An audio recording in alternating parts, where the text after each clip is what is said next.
As always, this evening's program here at First Friday is sponsored by the Woodside Arts and Culture Committee. Now, Jim's subject this evening is an incredible artist and sculptor, so much so that at the time that he produced a wonderful bust figure of one of Pope Urban's the seventh closest friends, when he got to see that sculpture, the Pope remarked that it was a miracle because he almost thought that it was his friend in living stone right there. So as we go forward and listen to what Jim shares with us about this fabulous artist, you will come away with even more interest and excitement thanks to Jim. And wonderful to have you here. Here's Jim. Thank you for coming, and I'm so pleased to be able to share Bernini's extraordinary creative genius with you.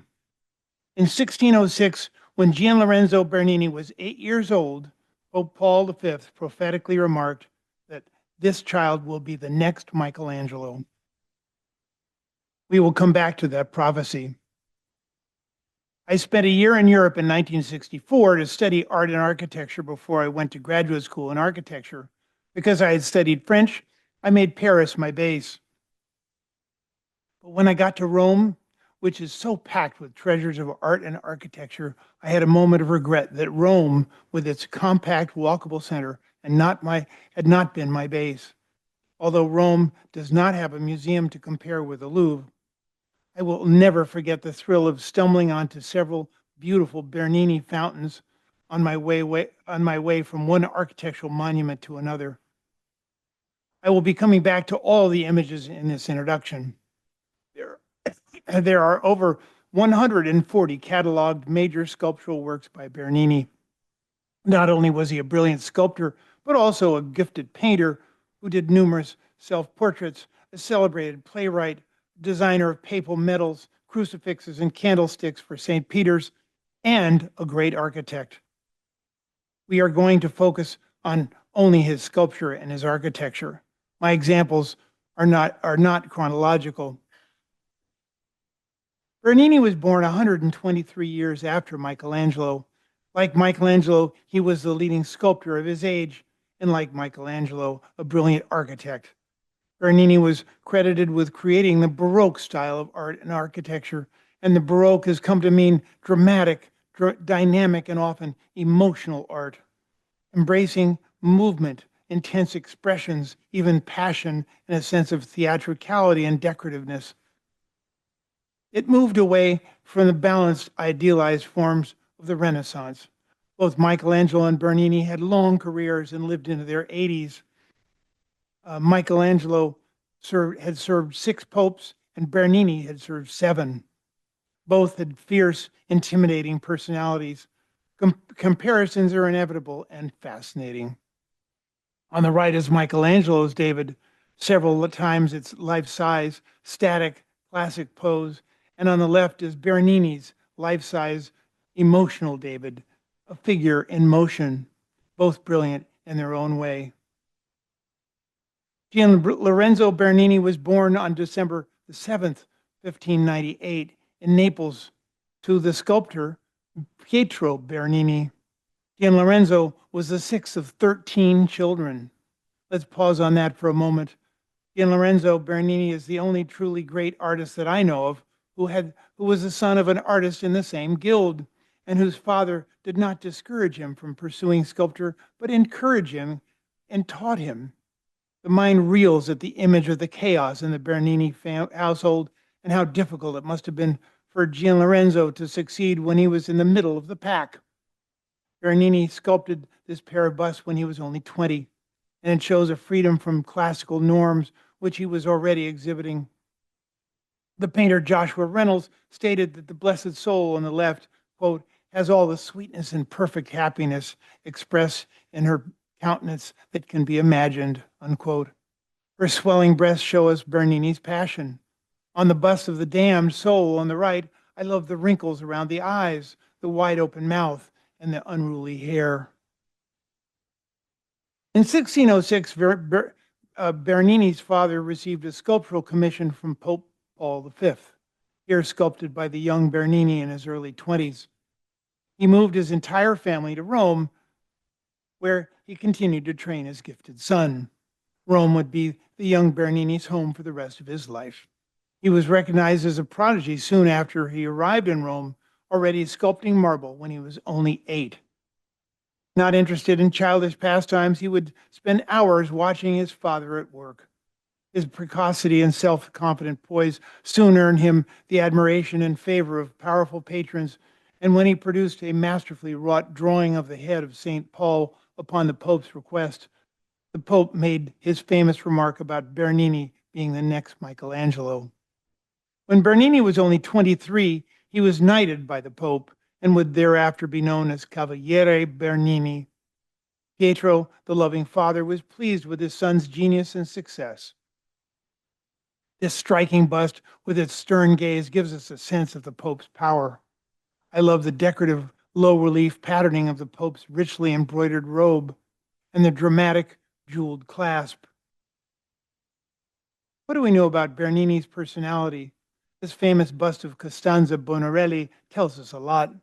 Bernini, like Michelangelo, was what today we would call a workaholic, often working 7 hours in interrupted, exhausting labor well into his 70s.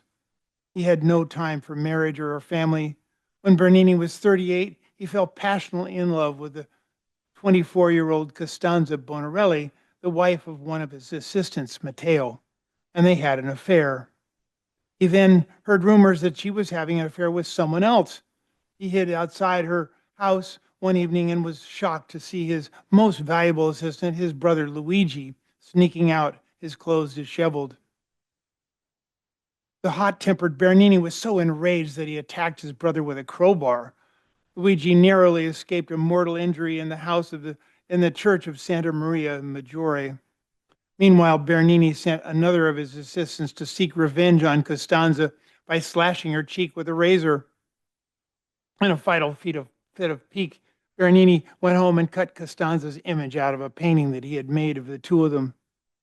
The Pope, who had gotten wind of the scandal, insisted that Bernini marry immediately. To obey his most important patron, Bernini did marry a woman chosen by the Pope, Caterina Tizio. It turned out to be a happy union that lasted 34 years with 11 children. They had a mutual understanding. Bernini agreed to treat his wife, quote, exquisitely if she would prove capable of tolerating my nature, which is neither easy nor ordinary, unquote. Bernini sculpted this very private and sensual portrait of his former lover with her chemise unbuttoned and her lips parted, even showing the razor nick in her right cheek. He kept this bust in his studio for many years. In the end, Costanza remained married to Matteo. Matteo remained in Bernini's employ, and eventually Bernini's brother Luigi came back to work for him. Phew. Like Michelangelo, Bernini's personality was irascible, narcissistic, and imperious. It is curious that there are no known images of Bernini's wife, Caterina. Let's look at some more of the many, many other inspired busts that Bernini carved. Bernini sculpted this bust of Cardinal Montalto shortly before the cardinal's death in 1623. It was considered lost, but it was rediscovered and authenticated in 1980. The art historian Hess comments that, quote, the expression of deep thought and concentration on the cardinal gives us a great sense of animation to this bust.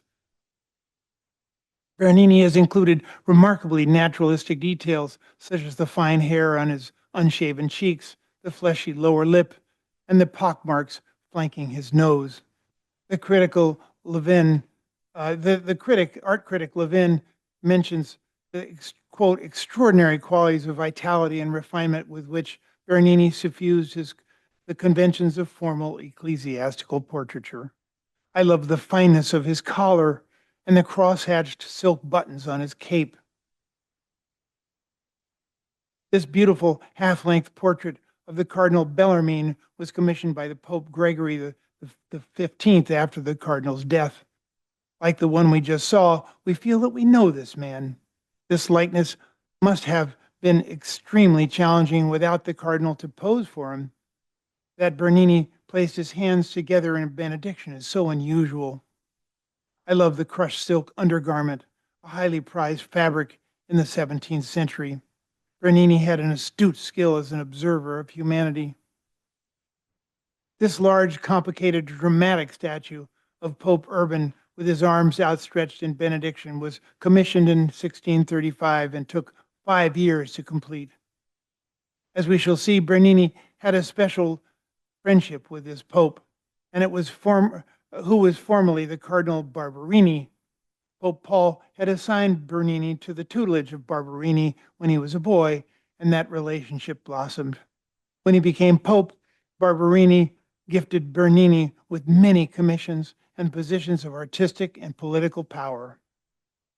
At first, with the help of his father and later his brother, Bernini became the impresario supreme of Baroque Rome. In this sculpture, we can feel the weight of the huge, complex embroidered papal cape, which dominates the figure, and the beautiful crushed silk undergarment is prominently featured. The displayed fingers of both hands as they reach out in benediction are quite powerful. The last bust we shall look at is that of the French King Louis XIV. In 1665, Bernini was considered to be the most important artist in all of Europe. For political reasons, the Pope sent Bernini to Paris to design the east facade of the Royal Palace of the Louvre.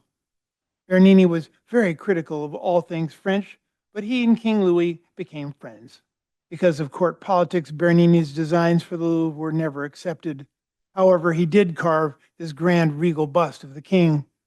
The excesses of curly hair and the scarf and the fabric and the body armor shown on his right arm are exactly what we think of when we imagine the Sun King.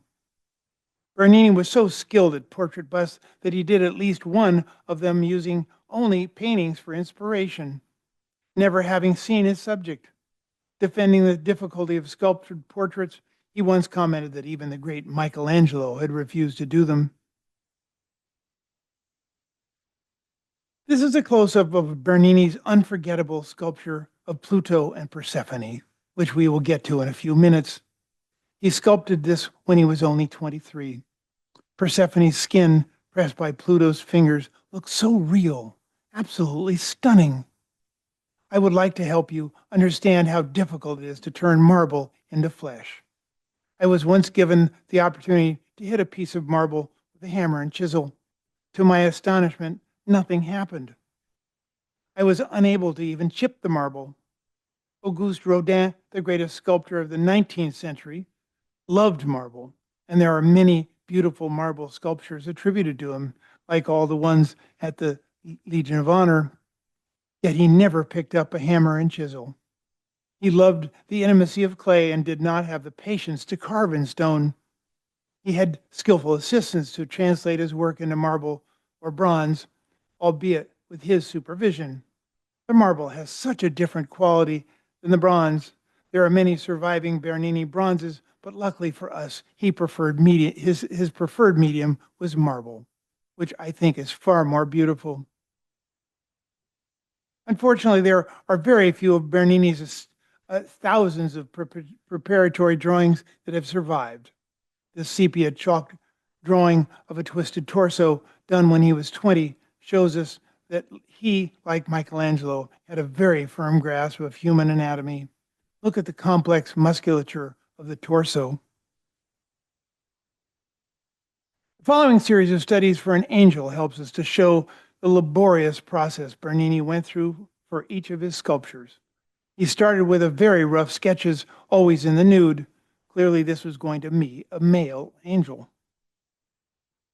Then he made a small clay sculpture or bozzetto sketch. This one is only 12 inches high. Then another clay sculpture, more refined, this one with the right leg exposed. And here is the dramatic life-size marble sculpture with its highly articulated robes blowing in the wind. The complications of the flowing fabric are clearly a Bernini trademark. I think the feathers and the wings are particularly beautiful. I'm going to show you a very brief video from the Getty Museum, which clearly shows the complex carving process which Bernini went through to get from the clay model on the left, the final angel on the right. Unlike Michelangelo, who insisted on doing everything himself, Bernini had assistants involved in various phases, but clearly Bernini was the creative force.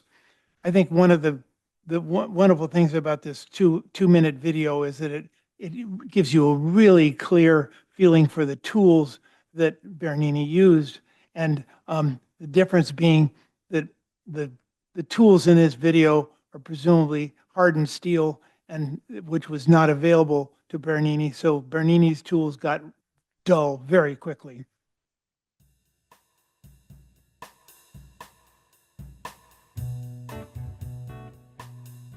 The basic tools are the same as the ancients. It's hard in just giving a list of tools. How does that translate into a beautiful work of art?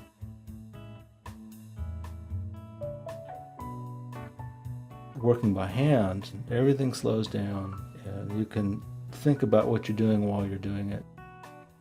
You start roughing out, taking the bulk of the weight off with a point chisel, which concentrates all the force of your blow at one point and bursts the stone away.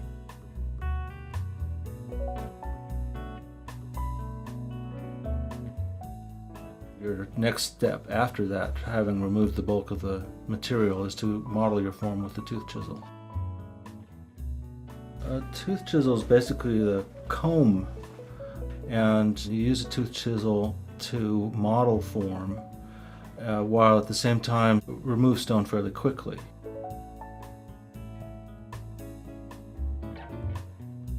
Something to remember about marble carving, it's very tactile. The way the stone bursts from a point chisel, or the way your tooth chisel just kind of swims through the stone. It's a hard material, but you can jump into a piece of space with these tools.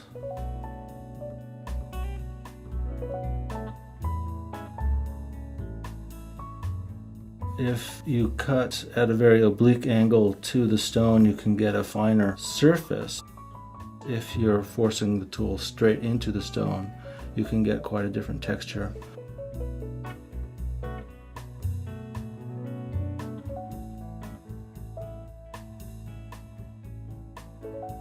The rasp is just a whole row of fine little teeth cut into a piece of metal. And you can then just rub or grind this tool into the stone, removing material, and really refine a plane.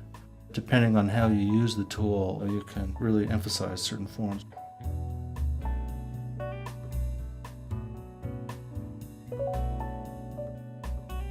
If you kind of lose your ego and just flow into the stone through your tools, there's no end of possibilities of what you can do inside that space.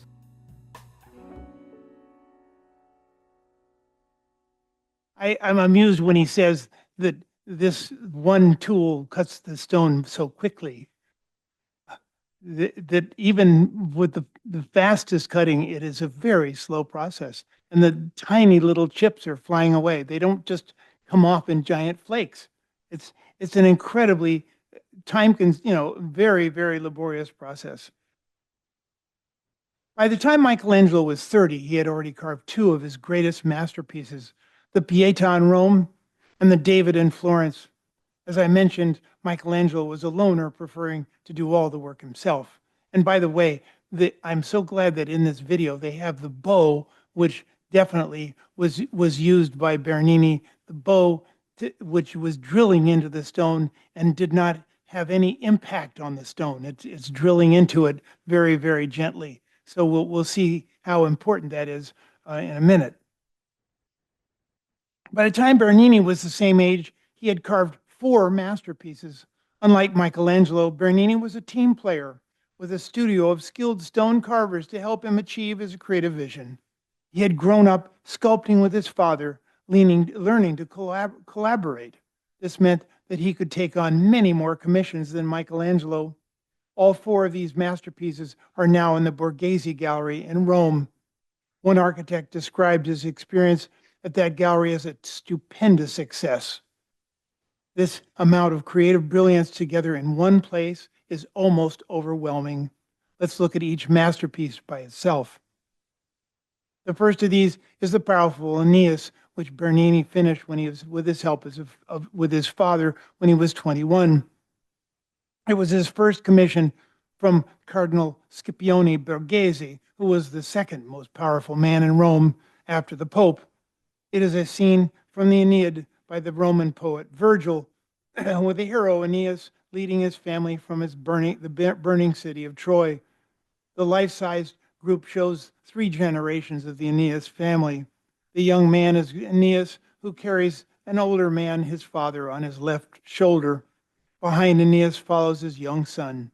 And an added level of complication is that Aeneas' father is carrying a vessel in the shape of a figure with the ashes of his ancestors. This illustrates a significant difference between Bernini and Michelangelo.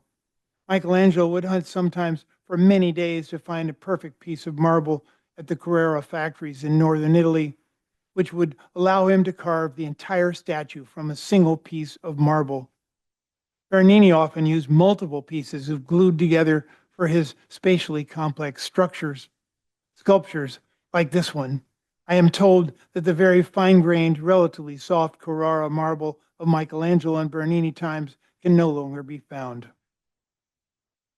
Although Bernini was clearly influenced by Michelangelo, shown on the right, this piece with its highly unusual pose, their legs and arms flying in all directions, is ushering in the new age of the Baroque. I love the anxious look on Aeneas' face as he leaves the burning city of Troy behind him. Look at the wrinkled skin on Aeneas' father's knees and the veins in Aeneas' hands. The second masterpiece, which Bernini finished in his early 20s, is The Abduction of Persephone by Pluto, the god of the underworld. Bernini was often inspired by Greek mythology. Persephone eventually accepts her role as a queen of the underworld, emerging once a year in the springtime. This action-packed, highly emotional scene includes the angry double-headed dog at the lower right who guards the gates of the underworld and who is nipping at the feet of Persephone. Once again, the arms and feet are flailing in all directions in this dramatic and ostentatious pose. Look at the difference in musculature between the powerful legs of Pluto and the softly feminine legs of Persephone. The expressions on the two faces are so different, with Persephone clearly in great distress, a tear rolling down her left cheek. The powerful Pluto, with a quizzical look, is just trying to dodge her left hand. He's clearly in control, with the fingers of both hands digging deeply into her flesh. Never before had marble statues been so palpably alive. We marvel at the delicacy of her splayed fingers and the extraordinary thinness of the marble drapery on the left coming off of Persephone's shoulder. I love the contrast between the tight curls of Pluto's beard and the smoothness of the skin on his powerful back. It's interesting to compare Pluto's hands around Persephone's leg with Aeneas' hands around his father's leg. Similar, but so different. Persephone's leg is soft. Aeneas' father's leg is solid. Bernini's third masterpiece is the life-size David, completed by the workaholic in only 8 months. It broke new ground in its implied movement and its psychological intensity. Whereas Michelangelo's monumental 17-foot David depicts him as static in the tense moments before the confrontation with Goliath, Bernini's David is in the act of flinging the stone in his sling at the giant. We are told that Barberini, the future pope, would hold a mirror up to Bernini's face so that the artist could model the sculpture on himself, biting his lower lip and furrowing his brow in anger. This tells us about Bernini's work methods as well as the close relationship he enjoyed with the future pope.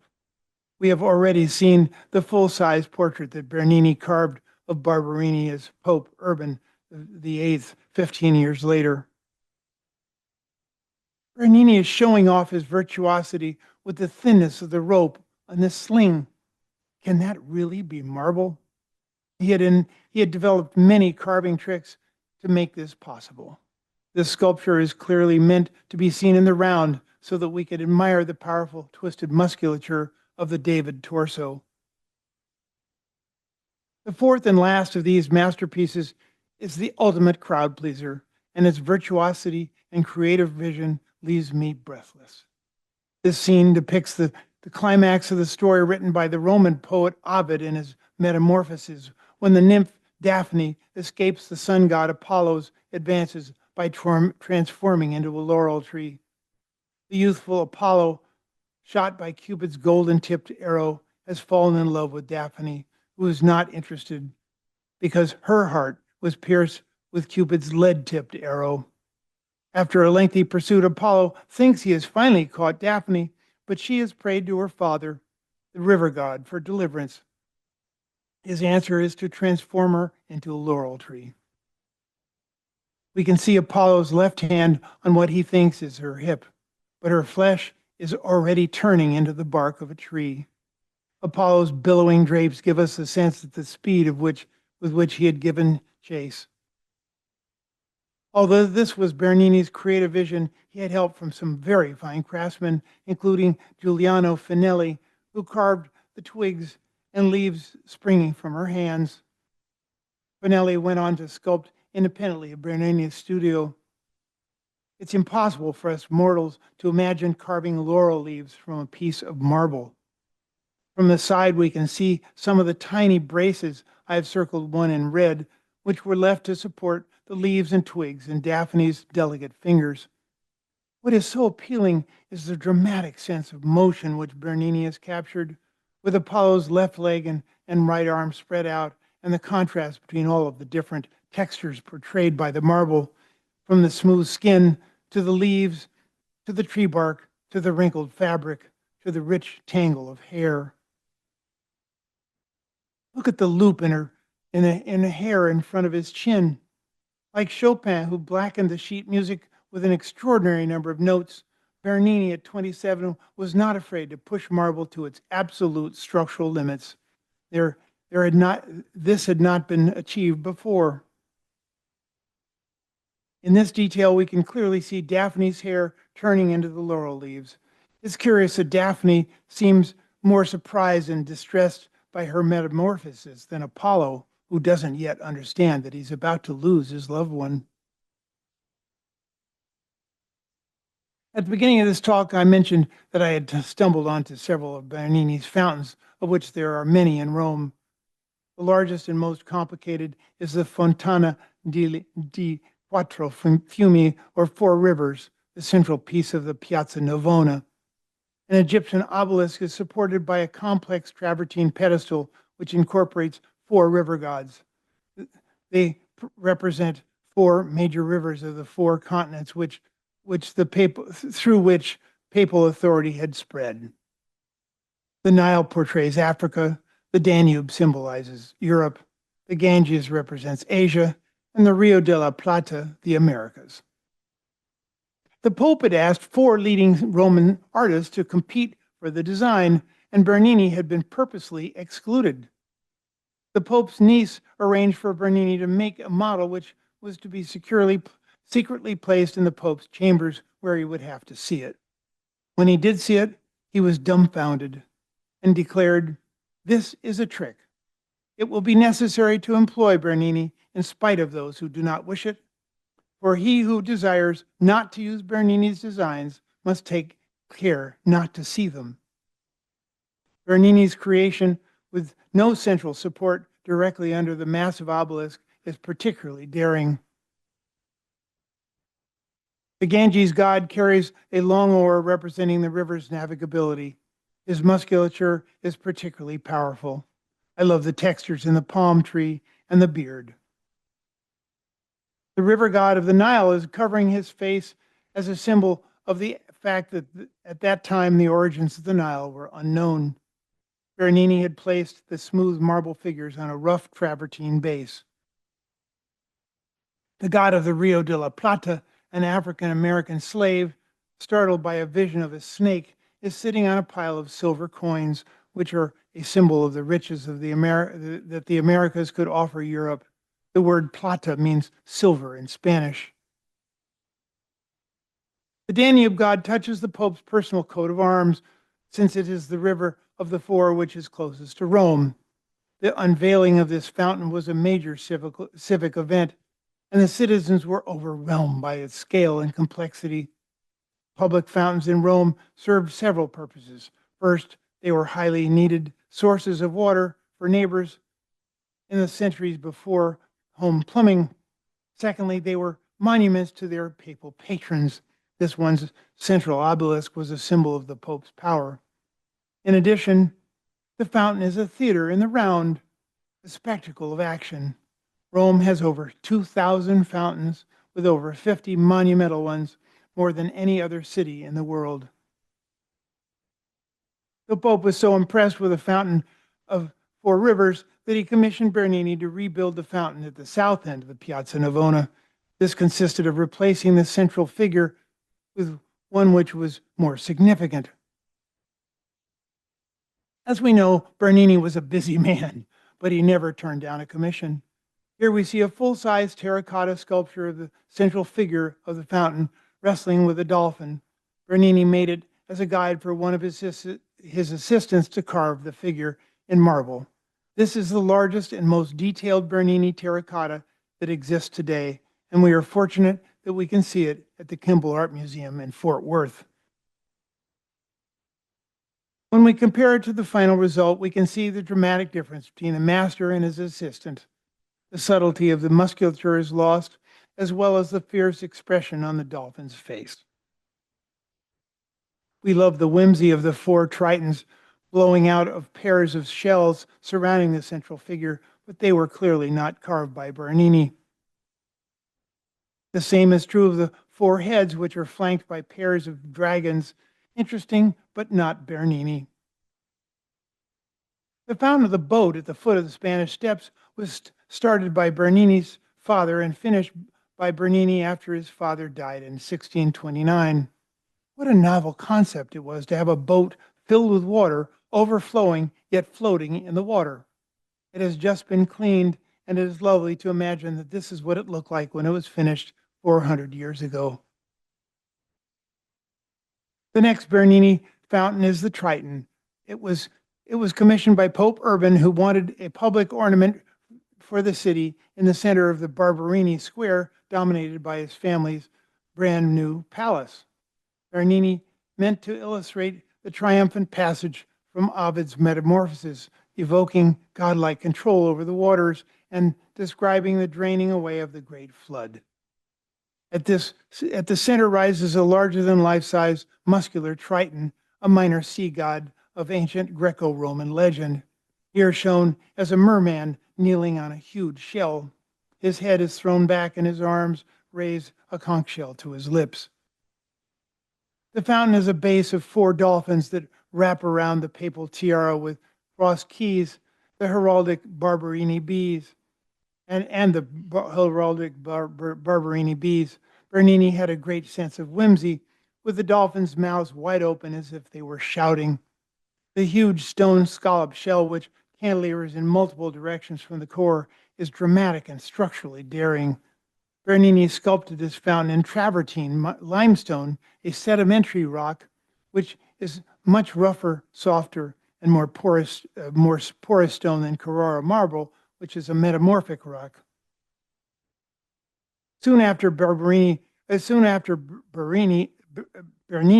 finished the Triton fountain, the Pope commissioned him to sculpt a small fountain for public use that would serve the function of a bevatore delle Cavaliere, or horse trough. Also in the Piazza Barberini, the Fontana del Api, the Fountain of the Bees, has a detailed inscription on the scallop shell. The shell ties it into the Triton fountain. In honor of the Pope, Bernini again represented the heraldic symbol of the Barberini family, the bee.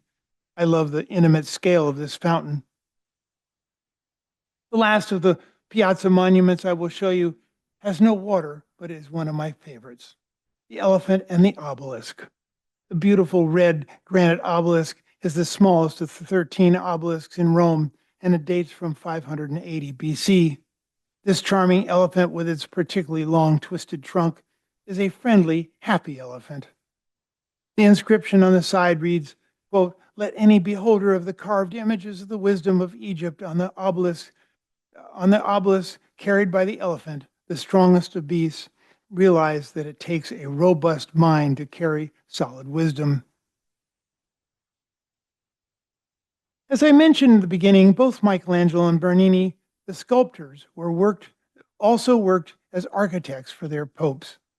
When Michelangelo was 71, Pope Paul tapped him to be the Vatican architect. Michelangelo protested loudly, saying that he was a sculptor, not a trained architect, but eventually he agreed.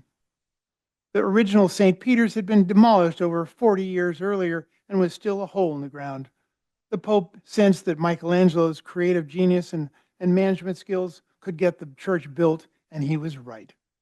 Michelangelo redesigned Bramante's floor plan and then designed the dome, a double dome similar to the one in Florence designed by Brunelleschi 100 years before. This huge team effort must have been a challenge for Michelangelo, who preferred to work by himself. The St. Peter's Dome is the tallest in the world, sitting on top of the largest church in the world. This monumental piece of architecture was finally finished 62 years after Michelangelo's death. Underneath this extraordinary dome is the bronze baldacchino by Bernini, commissioned by Pope Urban. Bernini was only 26. This monumental 100-foot tall canopy of gilded bronze, befitting the scale of St. Peter's Basilica, stands over the papal altar and marks the traditional burial site of St. Peter.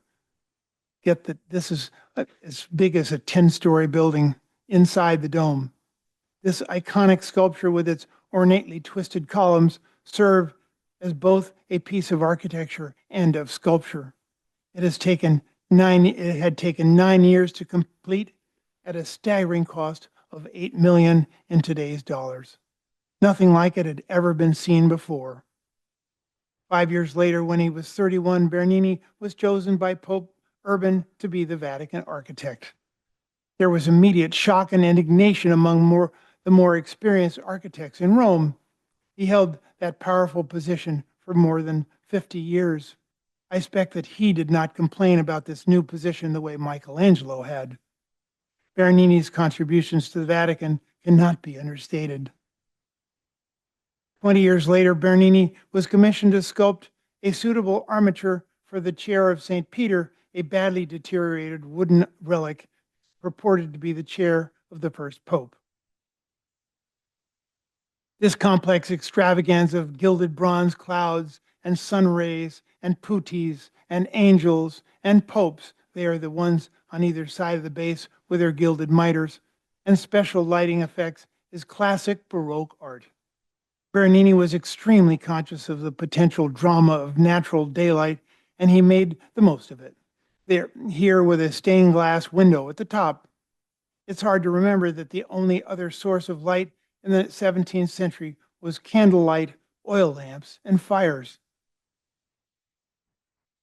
When St. Peter's was finally finished in 1626, the plaza in front of the largest church in the world was a wholly inadequate random urban space accentuated by a Roman obelisk.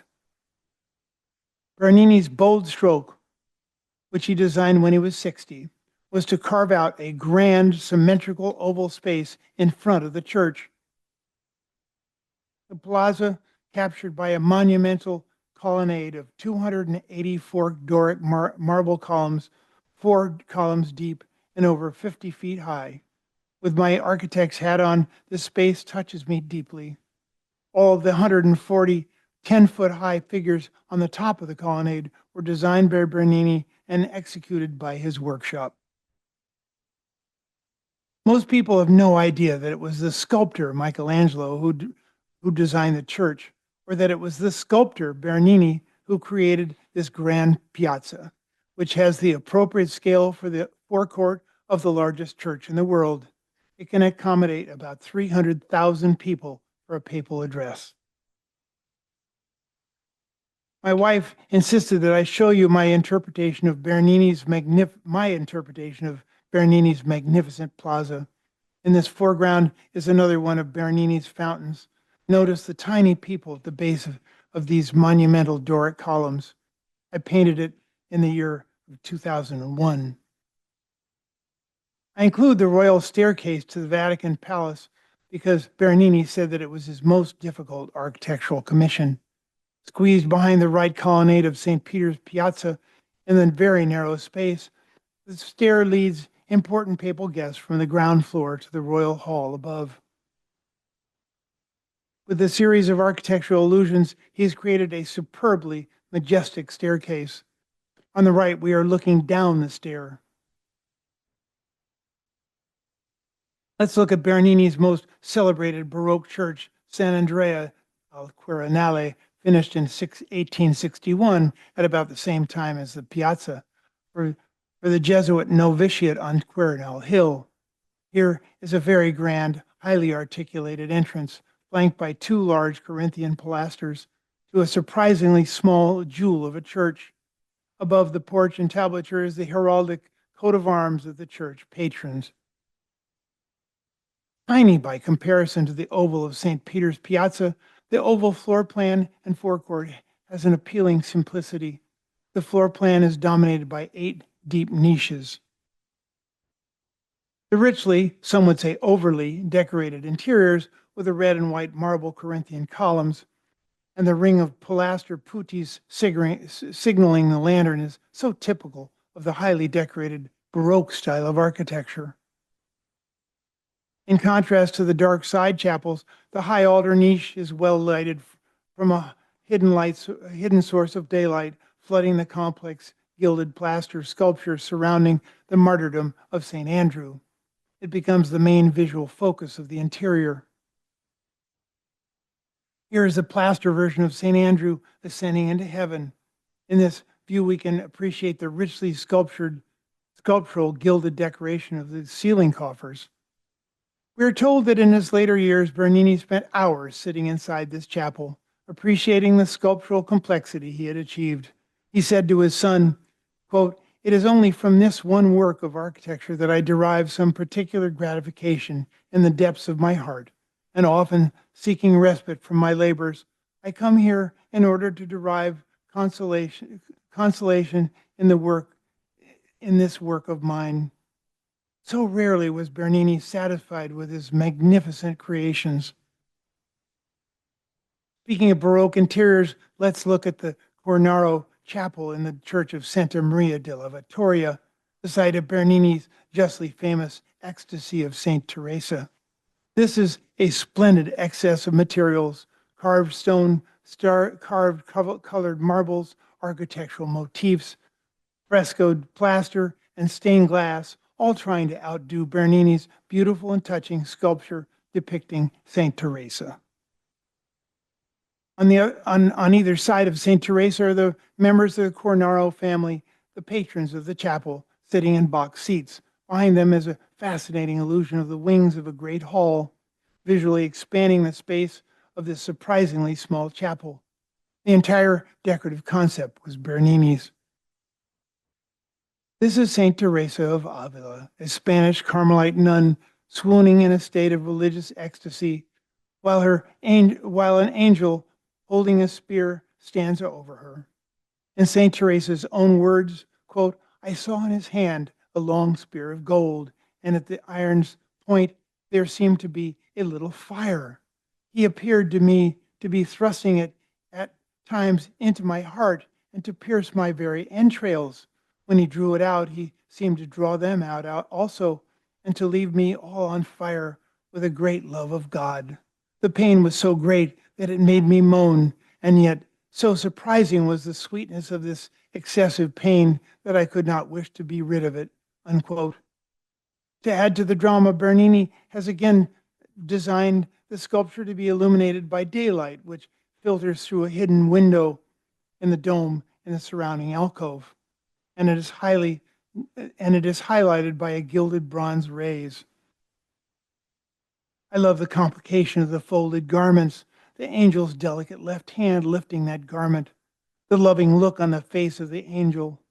Look at how delicately the angel holds the arrow with her thumb and index finger. Of course, there is speculation surrounding the possible sexual ecstasy of the model who posed for Bernini, and that this passionate sculpture wanted to depict that moment in the guise of religious ecstasy. This is not the 44-year-old nun who had suffered years of physical illnesses, but a beautiful young girl.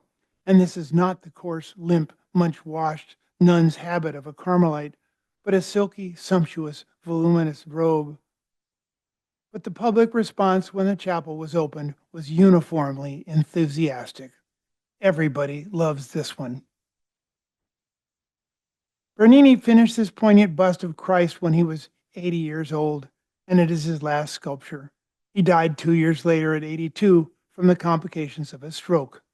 He left this sculpture in his will to his friend and patron, Queen Christina of Sweden. It is such an unusual interpretation of Christ, with a very long curly hair and a complex robe with an upturned collar which reflects the light up into his face. We are transfixed by the penetrating gaze of Jesus. It's extraordinary to think that Bernini was still vital enough to be carving stone in his 80s. Tragically, the last years of his life were very different than Michelangelo's. Bernini had accumulated a great fortune for which his contemporaries were resentful, and he had fallen out of favor with the art critics who were already favoring the simpler neoclassical aesthetic which was to come in the next century. The impoverished citizens of 17th century Rome were unhappy with all of the money which Bernini had helped the popes to spend on their city instead of them. The church was deeply in debt. On the other hand, Michelangelo's body was fought over by Rome and Florence. He was eventually buried in a truly grand tomb in Florence. Bernini's remains were deposited in the Bernini family crypt in Santa Maria Maggiore with no fanfare or special marking, just a simple plaque. With Bernini's death in 1680, a 400-year era of Italian cultural supremacy came to an end. Italy's artistic dominance started with Giotto at the end of the 13th century. The center of the art world shifted to Paris in the 18th century. It's no wonder that this last known self-portrait, a beautiful graphite drawing which Bernini did at about the same time as the bust of Jesus, he looks world-weary. On the left is the self-portrait which he did when he was 25. Bernini's contemporary biographer, Filippo Baldinici, said, quote, "In Bernini's hands, marble could become as impressionable as wax and as soft as dough." That was Bernini's magic. Bernini believed that marble should possess the qualities of a living person, exhibiting color, spirit, and life. Bernini saw his artistic talent as a gift from God to be shared with others. I do not want to represent a mere vision, but to make the viewer feel it and experience it in his heart, unquote. His highly emotional, romantic, and brilliant creations will touch us forever. Thank you for listening.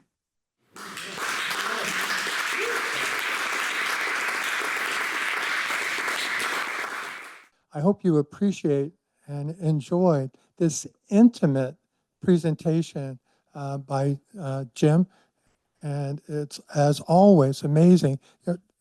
Jim thrills us every time he comes and presents. He's a painter, he's an architect, he is a man who just has an incredible wealth of knowledge. And so we always appreciate the fact that you are willing to come and present for us, Jim. So thank you again this evening. Thank you. You know, in regards to Bernini or any artist, it says that when the material's in, the art begins. And I think that through Jim's presentation, we could see where marble, stone, becomes something that almost has breath and life into it.